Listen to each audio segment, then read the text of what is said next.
once again, we sit down for the conversation that we call Attempted Intelligence.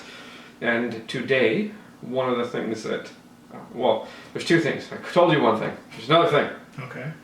So we're going to attempt to center our conversation around learning from, or learning generally speaking, as far as in relation to other people, and how they relate to you as far as similarity or dissimilarity, as well as the concept of criticism.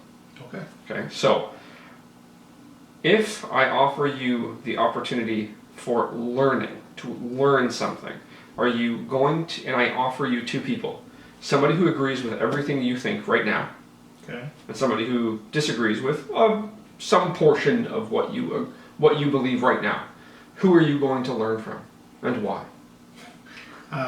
Is it the animal? Or is it the delivery?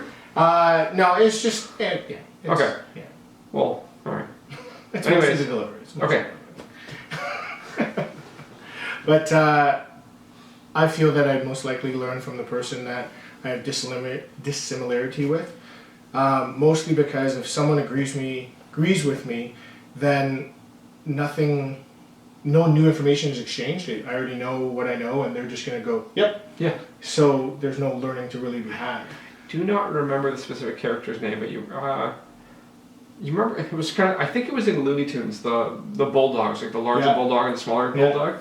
yeah. So whatever the big bulldog did, the little one, Of course, yeah. It's like being around, for the purpose of learning, being around people who are similar to you. It's like having hype people. Yes. yeah. So everything you say, yeah. What? Yeah. What benefit? So, if I was to maybe give you what could be considered an open-ended question, what benefit do you get from people who are currently similar to you? So they agree with pretty much everything you agree with, or they hypothetically agree with everything you currently believe. Right. What do you gain from interfacing with them? Well, I feel I gain confidence in the knowledge that I have. It makes me feel good about the things that that you currently believe. Yeah. So the way that I would frame it is it's good for a sense of community. Okay. Right? People who are like-minded are unlikely to get in a lot of fights with you over topics. Fair enough. So it's probably good for a sense of community because you do agree, you get along, not particularly likely to fight, so it reduces the amount of possible strife in your life. Right? So being around people that are like you is comforting and offers communion. It just scares me because it's a Stepford Wives type of thing. It scares you, right? And that's fine. Yeah. But the idea of some level of similarity, regardless of what level that similarity is on, intellectual, pastimes, right? You happen to like video games to a degree, right? And then there may be other people who like video games to a larger degree than you, and so you're like, yeah, I like video games, but hey, what's this? Right. You're going a little far there, right? So. But if it was time to play video games, would you want to sit down with somebody who you know likes to play video games, or me? Somebody who likes to play video games? I'm not against video games at all. It's just not a large part of my current day-to-day habit. Right. I'm not against video games. Right. I think they're fun. I have a preference for certain types that they may not always overlap with yours. Right. That's fine. So if it's time to play video games, you go with the person who likes video games. But if it's time to learn, you're probably not going to learn much from that individual unless they have specific insight into a game that you don't know much about. Right. That's a degree of dissimilarity. So you have a similar worldview, similar preferences, similar enjoyments for pastime. However, they have more domain-specific knowledge. Fair? Right. So even within a situation where people essentially agree with everything that you currently believe, there might be opportunities that they have more domain-specific knowledge that you can learn from. Right. But would you be okay with me still classifying that as dissimilar? The more domain-specific knowledge. Yes. I don't really like it being dissimilar. Like it is, but I like maybe a different word. I just like how you said earlier, where you said there's a varying degree in which we interact or enjoy something. Sure. So that someone would have more knowledge about something if they enjoy it more and they're going into it more. So you call the dissimilarity more the degree to which they enjoy the specific thing?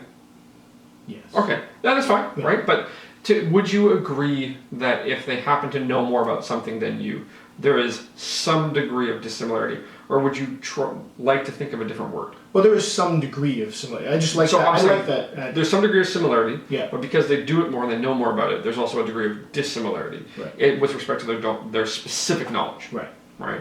So you can say maybe greater knowledge base. Yeah. Right. So very similar to me, but they know more. Yes. Right. And then maybe that sits better. Yeah. That's fine. I would still call it dissimilarity, but who cares? It works for my brain, so what?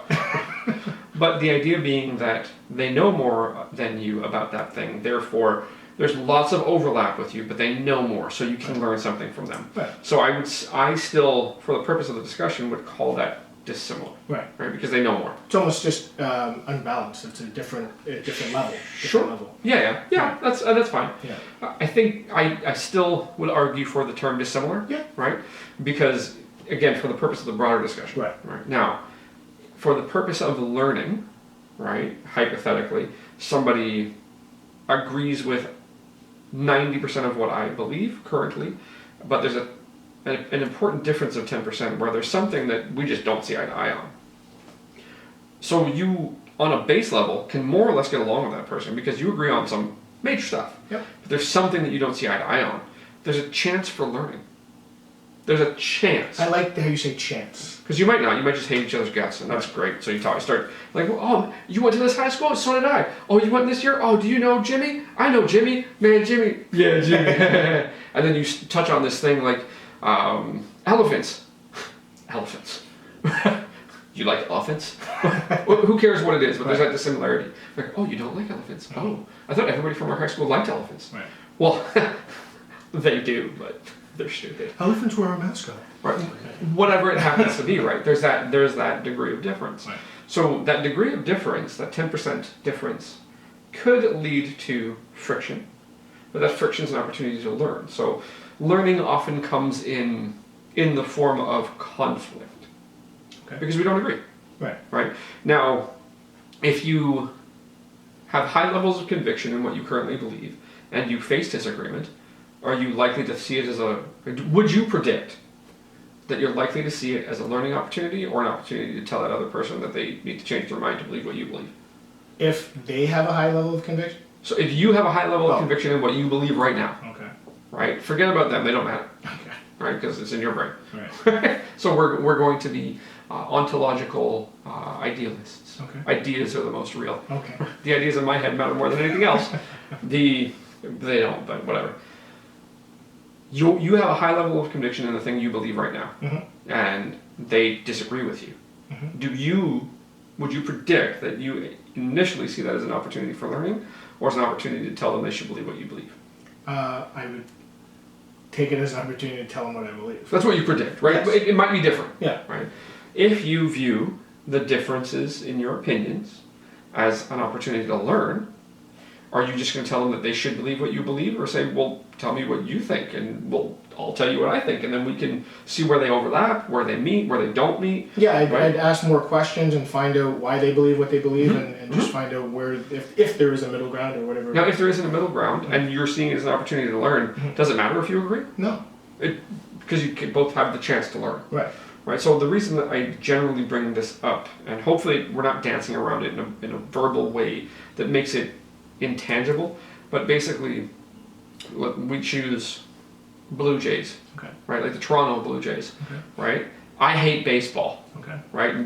You're not a giant fan of baseball, but you love the Jays, right? So we both have a similar feeling about the game of baseball, but you happen to like the team, right? Now, if you're like, but baseball sucks, but the Jays are awesome, right? And you have high levels of conviction in that belief, you're just going to yell at me until I'm like, fine, the Jays are awesome, I guess, right? Versus you're like, oh, well, yeah, for the most part, neither one of us is a giant fan of baseball, but I really enjoy the Jays as a team. Therefore, well, why don't you like them? Have you ever thought about this? Have you ever thought about this? Have you ever thought about that? Do you like sitting for long periods of time with people that you know and having good conversation? Right? Because that's what happens in a lot of baseball games. Right. And that's whatever it is. You can give opportunities to say, almost like green eggs and ham. Well, try it. Right. Like just try it. Don't knock it until you try it. Or even if it's in the sense where the Jays are almost as a performer. So sure.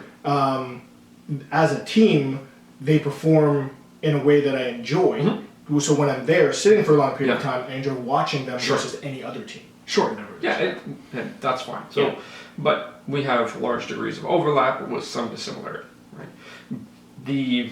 Now, when we have differing views, right? You believe one thing and I believe another thing, right? And the thing that you believe that I don't know much about and I want to criticize, I want to say it sucks. Okay. And it's very evident that I don't know much about it. Are you going to take much value in my criticism? Because you know a bunch about the thing that you like. And I don't know much about it, but I think it sucks. And you're unwilling to hear any new information? Well, no, because it sucks. Okay. What the hell's wrong with you? I can't believe you like that, you loser. You're from Stony Creek and you like the Toronto Blue Jays? From Stony Creek. How do you like anything from Toronto? Right? So I want to criticize something without considering much. Are you going to take my criticism say in the moment, you don't have time to prepare for this. In the moment, are you going to take my criticism as kind of unfounded because I clearly don't know anything? Or are you going to take it as an assault on you and feel like you have to defend yourself? In the moment. In the moment, I'm most likely not going to take much weight in your words. Okay, well that's good. Yeah. That's what you should walk away. You are good at walking away. You have strong skills there. The force is strong in you. Huh? Why? What? So, but under a lot of circumstances, when faced with a dissimilar opinion that's critical of what you believe, and they clearly don't know, oftentimes you'll find people engaged and like, you just don't know. No, you're stupid, right? So you're no longer talking about the details. You're in a back and forth about feelings. All right. Right. I was gonna say you're defending your feelings. Yeah, and that's okay, right? So as somebody who has the opportunity to develop a skill set to recognize when somebody's trying to defend their feelings, just say, oh, yeah, that's okay. You like them. Fantastic. Right. Right? I don't like them. Well, why don't you like them? Well, do you want to hear my reasons? Like, does it matter? Is it going to affect your feelings? Yes. Yeah. Yeah. And if it's not, that's when you mark. Right. Bye-bye. So my general deal is, if you don't know much about something, right? So this is where the dissimilarity comes in. If you don't know much about something and you encounter somebody who seems to know something about that thing, there is value in learning from that difference. There's value in learning from the higher levels of domain-specific knowledge that they have, or the more knowledge they have. So if we remove the technical term, domain-specific knowledge, it's like they know more than you about this thing, right? You happen to know more about working on cars than I do, right? If you've done it, right? You know more about it. I have the capacity to learn, right? And I'd probably be just fine at it. It would just be a question of increasing knowledge. And motivation. Yeah, and time, and all that stuff. Not being in all the things that I do. Whatever. Now, if you are if you know about working on cars, and I just start saying auto mechanics are all thieves. When you take your car to their shop, they definitely break stuff on purpose so that you have to bring it back. In your experience, is that something that happens? In my experience, no. Yeah. If something breaks on your car while being repaired, why did it happen? It's almost like a temporal correlation. Like it just happened at the time. Yeah. No. Let's just put it this way. Say you're working on a vehicle, and for whatever reason you refund something a little too hard. Let's say a spark plug. Okay. Spark plugs break easily, don't they? Yes. Like because the top of it, if I'm not mistaken, ceramic. Yeah. Right? That's not a strong material, especially underneath a wrench. If that wrench wiggles at all, because the bolt head where you're attaching will sometimes, I'd say probably fairly often, be a little rounded. Yeah. Right? Because in and out, it's going to get rounded. Right. So just a little angle, you knock that thing off, and you're like, And then when that breaks, that often will kind of drop into the plug. So now that's in the head, correct? Am I? Well, if the top breaks off, the bottom will still be stopped by the cylinder plug. Yeah, like so that the plug portion. But have there been times where you've through just whatever sort of circumstances a plug's dropped into the head? No. Okay, that's awesome. But other stuff drops into the head. Has fallen in, yeah. Because once that top gets knocked off, then there's space. Right. There's space for it to fall in.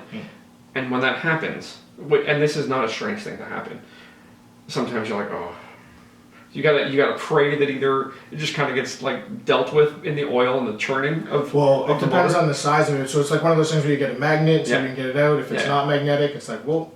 Yeah, like okay, we got to drop the bottom. Hopefully, we can get this out of the pan. Right. If you can't get, and if you take it out, if you drop the pan, you got to put a new gasket on the pan.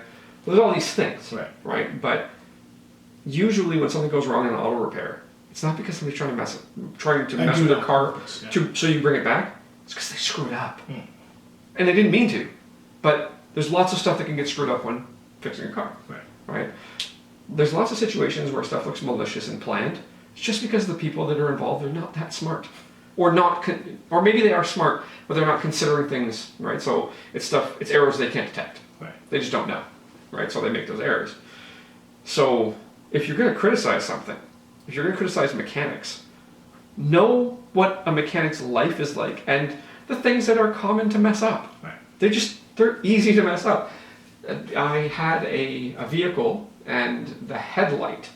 I wanted to change a bulb in the light, so I actually had to. A lot of bulbs you can just kind of go in behind and do a little twist. Right. This one you had to take the light, like the fixture out, like the whole assembly out. But metal screw, plastic casing, they're known at metal and plastic. They just one breaks the other. So I was trying to get it out. I was trying to get it out just to do it, and I'm like, man, this is ridiculous. I'm literally spinning this thing, and I'm sure that I'm not doing anything good by this. So I took it into a dealer for that particular vehicle. That was an older vehicle at the time compared to what they were selling. And I walked in and I talked to the service manager. And I said, yeah, I got this vehicle. I just need the bulb changed because I'm having trouble. He goes, this could cost you $70 or $300. Wow. $70 for shop time. Right. Because I had the bulb. Because they know that it's a common thing. Because what ends up happening is more often than not, they will break the assembly. So once they break the assembly, you need a new assembly. And he's telling me up front, look, this could go one of two ways. Either we just change the bulb, or we break the whole thing and you need a new one. Right? But he's up front saying, it's very common that these things just break. And it's just the nature of it. Right? Now, if you don't know about that and nobody tells you, then you're going to get mad because they just tried to fleece you for money. Because you should have known what? That's $230 more than I expected. Yes. Right, I expected to pay $0 because I already bought the bulb. Clearly it wasn't working for me, so I had to go pay some money. I got out. I got off fine in that situation. But if he didn't tell me that, I would have never known that it was easy to break and that me having that problem wasn't strange. It wasn't because I sucked. It was because it's a normal problem to have. So if I'm going to criticize the mechanic, I need to know what being a mechanic is like and the problems that they run into. If I want to criticize science, right? All science is paid for by big pharma, big agriculture, big sugar, big tech, big, right? It's all paid for, bought and paid for, so I can't trust any scientists. I probably lack insight into this, but I am not aware of, I know scientists. Technically, I sort of am one, right? Like, maybe not officially, but sort of I am one. I don't actually have any funding sources. My experiment's all free. It's not free, like I paid for a bunch of stuff before. I'm using my own equipment and whatnot. Well, so essentially it's free. So I have no funding source. But people that I know that have funding source, they're not sitting with the president of the company that paid into the funding source, into the grant. They're not sitting with them having dinner and chuckling about ruling the world. They apply to a grant-giving agency and they either get the grant or they don't. And most of the time they don't. They're applying for wherever they can get the money to run the experiment. They're not saying, well, we definitely need, like the dairy farmers of America to be in on this experiment because, they'll pay. You're going for wherever you can get the money, right? And they don't know these people. So, yeah, are there problems with the way the science is done? 100%. if you understand the philosophy of science, so the things that we talk about, epistemology, ontology, stuff like that, if you understand the varying epistemologies and the varying ontologies, if you understand that and you understand the specific method that was used, then you'll see exactly where the mistakes are, if there are any. Right. Or if they just used the wrong method.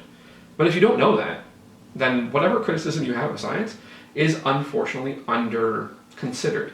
You're working from a low amount of information. It's just like your example before, understanding the mindset and the experiences, like how are they getting to those results, and the problems that they normally encounter or most commonly encounter. Yeah, if you run an experiment of any kind, especially with people, it usually goes in no way the way that you think it will, because they don't behave how you think they will, or the things that you were informed by your priors, maybe weren't as well thought out as you'd like, right? So if we talked about my particular experiment, my personal pain point was jerky instructors, right? And I was convinced for varying reasons that when an instructor's rough on a learner, that they wouldn't learn as much. I had very specific experiences, right?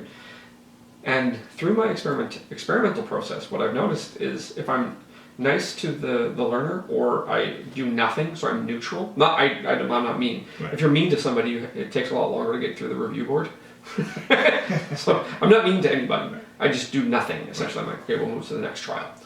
So I'm either nice to them or I move to the next trial, and then with the nice category, there's a split. It doesn't matter if you're nice to them or not. They perform just about the same. Right. Literally just about the same. So, and what I forgot was to look at the learners that I had encountered, the fact that they had been in situations where people were purposely rough on them, and that if I looked at their marks as groups, pretty much the same. Right? So yeah, you had high performers, low performers, you had, a nice mix. They were the same. Didn't matter. The instructor didn't necessarily make a difference. Learners will learn. Right? So the experiment doesn't go the way you think it will. So what I realized in the process was that it would have been more intelligent for me to consider another angle. Okay, this is what I'm perceiving. What are the marks actually like? Well, the marks are just about the same group to group. Oh, okay, so it doesn't affect the performance. So what happens? Well, realistically, the only thing that I can identify in my experiment, and there's other things that you can look at outside of my experiment, because my experiment's not the only thing in the world, like not even remotely, is that specific content, right? So the content changes performance. The specific content that the learner receives changes performance, right? That's it. Okay.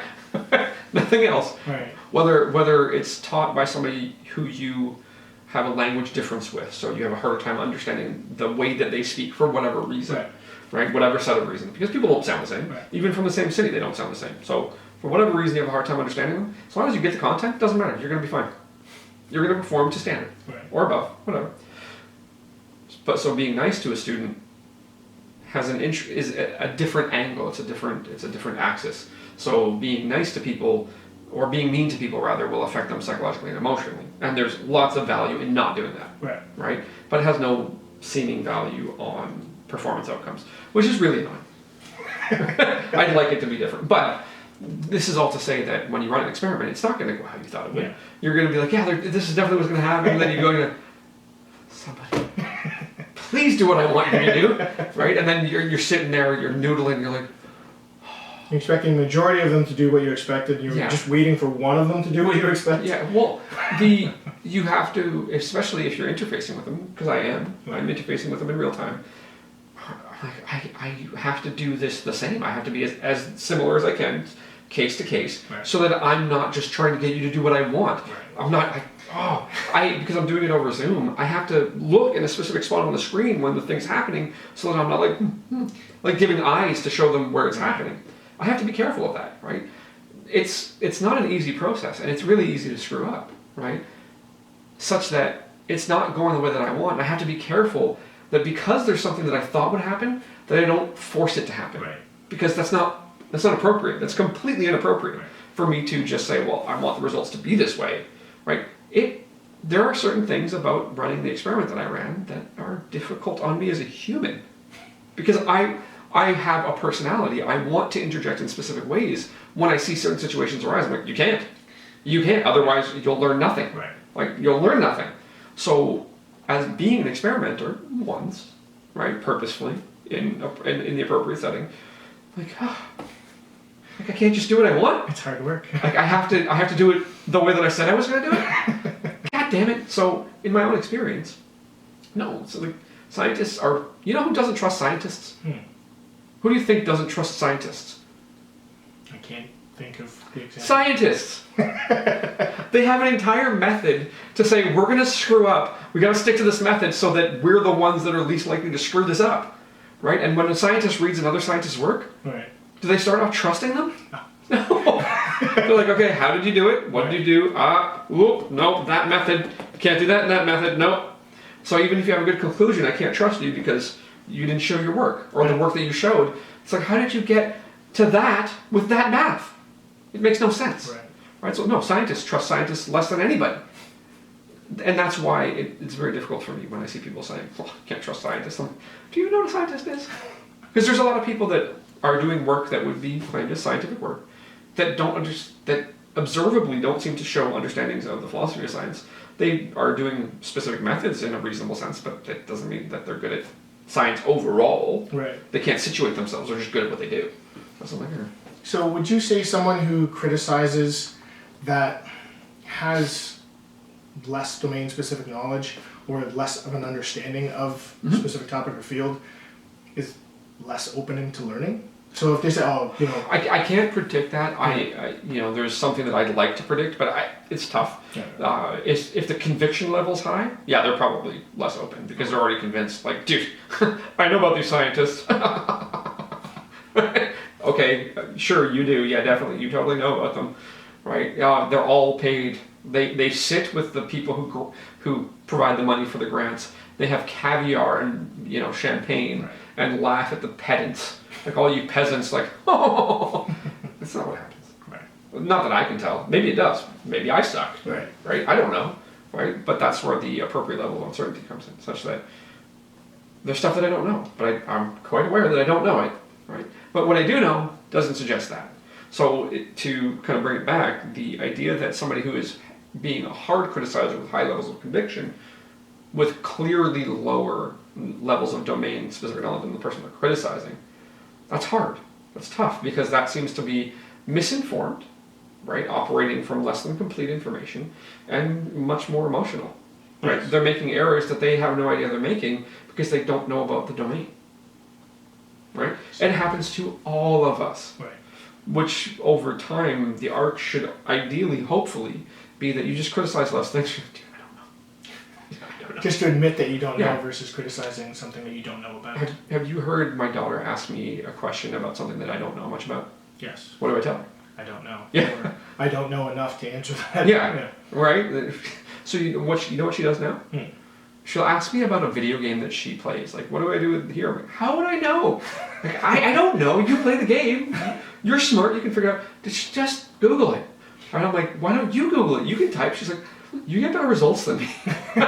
So she's noting that my search habits on Google are currently better than hers. Right. So, like, what the heck is this? Next step is to get her to skip the question and just go, Dad, can you Google this because you're better at it? No.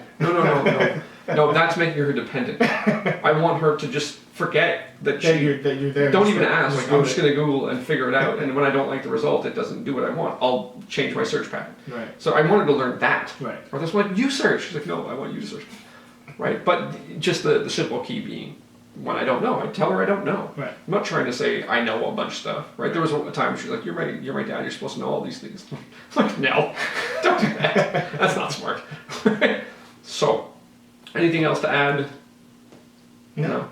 All right, fair enough. So essentially, if you want to learn, find somebody who either knows more than you or isn't like you. Okay. Right? Yeah. With respect to people. Yeah. Right. So don't just hang out with people that are like you. It's comfortable and it's easy, but you're like what? I think just going back, just really quickly to the point where you were talking about using the word dissimilar. Now I'm understanding that where you were going with it was just dissimilar amounts of knowledge or dissimilar. Yeah. Totally. So, then if you're going to criticize somebody, know the thing you're criticizing. Otherwise, you're just got a lot of feelings. Yeah. Good. Yep. All right.